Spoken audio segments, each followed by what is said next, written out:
जरांगे येऊन गावात सांगतो की वंजाऱ्यांच्या बायांनो तुम्ही कुंकू पुसून टाका। जरांगे जर गावात बोलण्याची त्याची लायकी काही, आणि जरांगे गावात येऊन आम्हाला धमकी देतो त्याची लायकी काय गावात बोलण्याची? आमच्या मागे कोणी नाहीये का? वंजारी नाहीयेत का? का पुसायचं वंजाऱ्यांच्या बायांनी कुंकू? तर जरांगेला म्हणा तू 25ला सभा घे, त्याच्या समोर मी सभा घेतो मोठी।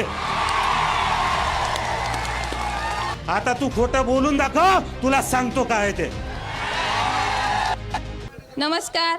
आज आमच्या गावासाठी चिखल्या नगरीमध्ये जो कट रचला गेलेला आहे हा खरोखर चुकीचा आहे, आणि आजपर्यंत असं वाटत होतं की खरंच आमच्या गावामध्ये कोणी एकही तरुण पुरुष इथं हजर नाही, कारण सगळे आत टाकलेले आहे।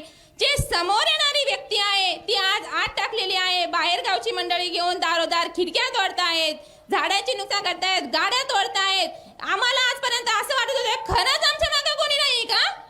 जरांगे येऊन गावात सांगतो की वंजाऱ्यांच्या बायांनो तुम्ही कुंकू पुसून टाका।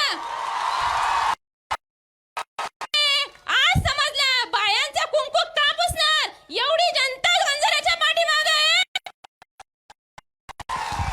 जरांगे जर गावात बोलण्याची त्याची लायकी काही,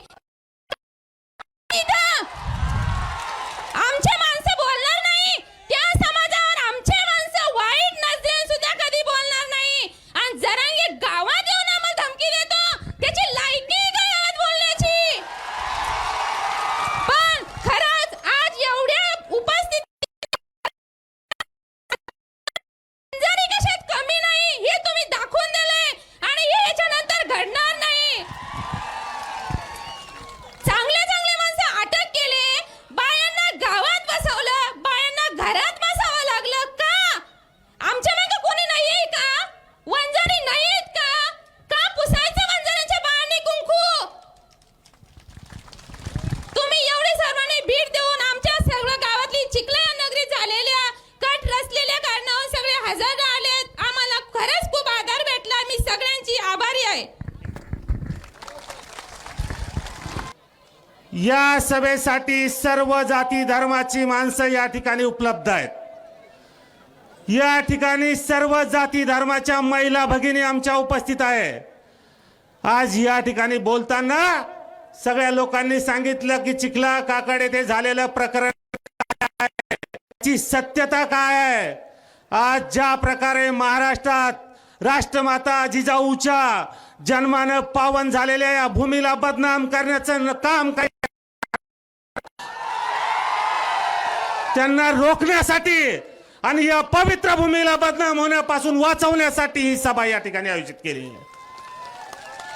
या ठिकाणी कोणी आयरा गायरा येतो, काही भाषण करतो आणि या पवित्र भूमीला बदनाम करतो, हे या भूमीतला एकही माणूस खपून घेणार नाही। त्यामुळं घडलेल्या त्या गावातल्या सत्य घटना तुमच्यापर्यंत पोहोचवणं आमचं काम आहे, आणि त्याच्यासाठी आजची ही सभा या ठिकाणी आयोजित केली। ही सभा काही कुणाला काउंटर सभा नाही, ही सभा काही कुणाला विरोध करण्यासाठी सभा नाही, परंतु जे काय खऱ्या अर्थानं त्या गावात घडलं ते राज्याच्या जनतेसमोर, राज्यातल्या कानाकोपऱ्यापर्यंत पोहोचलं पाहिजे, त्याच्यासाठी ही सभा या ठिकाणी आयोजित केली। आज अनेक दिवसापासून आपण बघतो की सगळ्या राज्यात पसरवल्या जातं की बुलढाणा जिल्ह्यातील चिखला गावामध्ये छत्रपती शिवाजी महाराजाचा पुतळा बसवण्यासाठी विरोध झाला। साफ खोटं। या ठिकाणी छत्रपती शिवाजी महाराज आहे, छत्रपती शिवाजी महाराज कुणी एका जातीपातीचे नाही, ते आपल्या सगळ्या महाराष्ट्रातले, तमाम महाराष्ट्रातल्या जनतेचे या ठिकाणी आदर्श आहे। म्हणून छत्रपती शिवाजी महाराजांचे संस्कार, त्यांचे विचार आम्ही अंगात घेऊन, विचारात घेऊन या ठिकाणी काम करतो। आम्ही आमच्या आयुष्यातली सामाजिक राजकीय जी काही लढाई लढली असेल ती छत्रपती शिवाजी महाराजांच्या विचारानं त्या ठिकाणी लढली। म्हणून या भागात असेल, महाराष्ट्रात असेल, जिथं कुठं छत्रपती शिवाजी महाराजांच्या पुतळ्याला विरोध झाला त्या ठिकाणी आम्ही जाऊन तो विरोध हाणून पाडला आणि विरोध करणाऱ्याला त्या ठिकाणी धडा शिकवला। या ठिकाणी जर खऱ्या अर्थानं छत्रपती शिवाजी महाराजांच्या स्मारकाला विरोध झाला असता तर सर्वात प्रथम आम्ही त्या ठिकाणी गेलो असतो, कारण आम्हाला छत्रपती शिवाजी महाराजांच्या नावाखाली राजकारण करायचं। तुम्हाला जर स्वतःला त्या ठिकाणी राज्यात मोठं व्हायचं, अनेक गोष्टी आहे त्या चांगल्या गोष्टी करा आणि त्याच्या माध्यमातून राज्यात मोठं व्हा. परंतु छत्रपती शिवरायाच्या आडून राजकारण करून तुम्ही मोठं होण्याचा प्रयत्न करू नका आणि छत्रपती शिवरायाला लहान दाखवण्याचा कमीपणा सुद्धा त्या ठिकाणी करू नका. बंधूंनो, अनेक दिवस झाले, 4-5 दिवसापासून या भागातली त्या गावातली माझी माय माऊली त्रास सहन करते, माणूस त्रास सहन करतो आणि सोशल मीडियावर काही भामटे काय बोलतात की अरे एखाद्या माय माऊलीचे जर कपडे फाडले तर तुम्ही गप्प बसणार का, तशा आरोपीला पाठिंबा देणार का? अरे हरामखोरांनो, जर खरंच एखाद्यानं कपडे फाडले असते तर त्याचे हातपाय सगळ्यात पहिले आम्ही तोडले असते. परंतु तिथली सत्यता काय, कपडे कोणी फाडले, कसे फाडले, त्याचे व्हिडिओ सगळे माझ्याकडे या ठिकाणी उपलब्ध आहे, सगळे व्हिडिओ उपलब्ध आहे. मी पोलीस प्रशासनाला सांगतो, तर तुम्हाला सांगतो, पोलीस प्रशासनाचा आमचा वाद नाही. उलट पोलीस प्रशासन ज्या पद्धतीने काम करत आहे आम्ही तुमच्या पाठीशी आहे. परंतु या ठिकाणी दादागिरी बघा, पोलीस प्रशासनाला सुद्धा काम करू द्यायचं नाही, नियमानं बोलू द्यायचं नाही, खरं बोलू द्यायचं नाही आणि आम्ही म्हणू तसाच बोला, आम्ही म्हणू तशाच का गुन्हे दाखल करा आणि काय तर ती पोरगी सांगून तशाच केसेस लागल्या पाहिजे. असं कसं जमन भाऊ? हा कायदा तुमच्या आमच्या बापाचा नाही, आपल्या सगळ्यांचा बाप डॉक्टर भीमरावजी आंबेडकर यांनी तो ठिकाणी कायदा लिहिला आणि त्या कायद्यावर हा राज्य आणि देश चालतो. त्यामुळे गुन्हे दाखल होतील तर आपल्या परमपूज्य डॉक्टर बाबासाहेब आंबेडकरांच्या कायद्यानं दाखल होईल, या जरांग्या फिरांग्याच्या सांगण्यानं होणार नाही.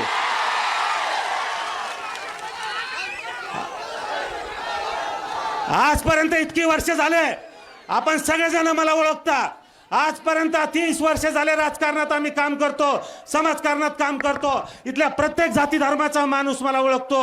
आम्ही कधी जातीपातीचं राजकारण केलं नाही. अरे अनेक जणांना तर माझी जातही माहीत नाही आणि जिथं जातीचाही चुकीचं कोणी बोललं असेल, जिथं जातीचा माणूस सुद्धा चुकीचा बोलला असेल, तो कितीही मोठा असो, त्याच्या सोबत सुद्धा आम्ही भांडलो आणि चुकीच्याला चुकीचं म्हणलो. त्याच्यामुळं आमच्या राजकारणात अडचण आली, आम्ही शिव्या खाल्ल्या, पण चुकीच्याला चुकीचं म्हणणारी आमची जात आहे.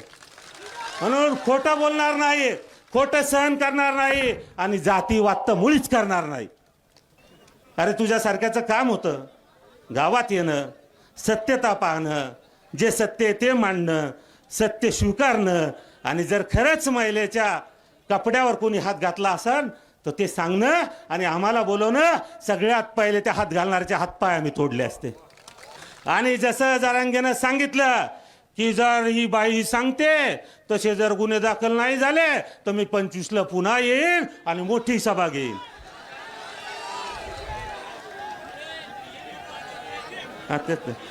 आता मी तुम्हाला सांगतो, पोलीस प्रशासनाला प्रेमानं सांगतो, जरांगे सारख्या धमकीनं सांगत नाही. साहेब, आता जर खऱ्या त्या गुन्ह्याची त्या प्रकरणाची चौकशी करून खऱ्या आरोपीवर आणि ज्यांनी खोटं कमांड रचलं त्यांच्यावर जर गुन्हे दाखल झाले नाही तर जरांगेला म्हणा तू 25ला सभा घे, त्याच्या समोर मी सभा घेतो मोठी. तू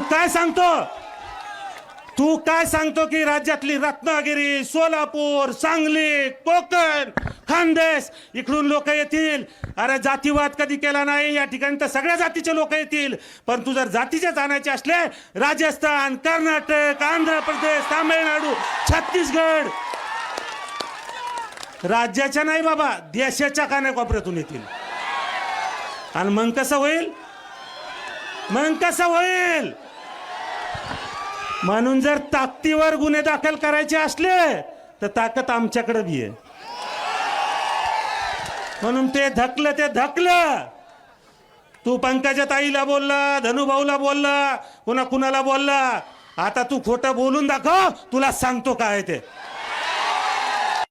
छातीवर हात ठेवून सांगतो, हा पट्ट्या आणि सगळी मंडळी 5 लाखाची सभा इथं घेऊ.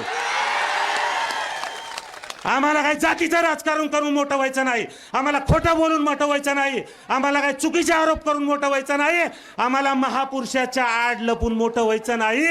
आम्हाला सत्याच्या बाजूने लढून मोठं व्हायचं आहे, सत्याच्या बाजून लढून मोठं व्हायचं आहे.